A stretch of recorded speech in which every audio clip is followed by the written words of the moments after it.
ગુજરાત કોંગ્રેસ ઉમેદવારોની અન્ય યાદી હવે જાહેર નહીં કરે। કોંગ્રેસ દ્વારા ઉમેદવારને સીધા જ ફોર્મ ભરવા કરાઈ રહી છે જાણ।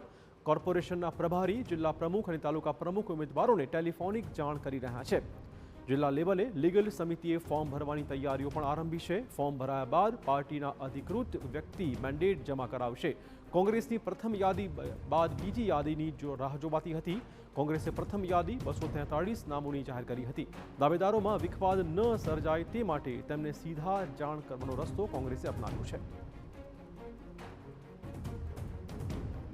વધુ વાત કરવા જોડાશે અમારા સંવાદદાતા નરેન્દ્ર। નરેન્દ્ર, શું વધુ અપડેટ?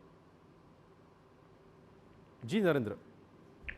જી, કોંગ્રેસ દ્વારા પ્રથમ યાદી તો 243 ઉમેદવારોની જાહેર કરી દેવામાં આવી હતી, પરંતુ ત્યારબાદ અનેક જગ્યાઓ પર વિવાદો સામે આવ્યા હતા। આ સિવાય ખેંચતાણ પણ જોવા મળી રહી હતી ટિકિટ મેળવવા માટેની, અને આ જ બાબતને ધ્યાનમાં રાખીને કોંગ્રેસ દ્વારા ગતકાલ મોડી રાત્રે જ આ એક મહત્વપૂર્ણ નિર્ણય લેવામાં આવ્યો છે। અને હવે જે તે ઉમેદવારો છે એમને સીધા જ ટેલિફોનિક જાણ કરવામાં આવશે।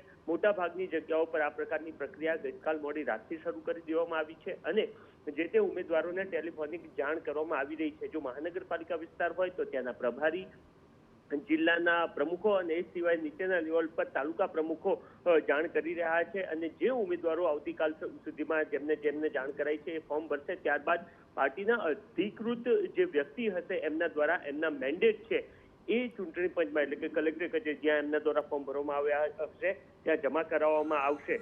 મહત્વની વાત એ છે કે કોંગ્રેસે પહેલા એ પ્રકારની જાહેરાત કરી હતી કે તેઓ પ્રથમ યાદી જાહેર કરશે, ત્યારબાદ બીજી અને ત્રીજી। તો પ્રથમ યાદી તો એમના દ્વારા તુરંત જ જાહેર કરી દેવામાં આવી હતી, પરંતુ ત્યારબાદ જે પ્રકારના વિવાદો સામે આવ્યા ત્યારબાદ આ પ્રકારનો નિર્ણય લેવામાં આવ્યો છે, અને હવે ઉમેદવારોને સીધા ટેલિફોનિક જાણ કરાઈ રહી છે। ધન્યવાદ નરેન્દ્ર તમામ જાણકારી બદલ। તો કોંગ્રેસ હવે બીજી બાકીની અન્ય યાદી બહાર નહીં પાડે, સીધી ટેલિફોનિક જાણકારી કરશે અને ફોર્મ ભરવા માટે સૂચના આપી દેશે।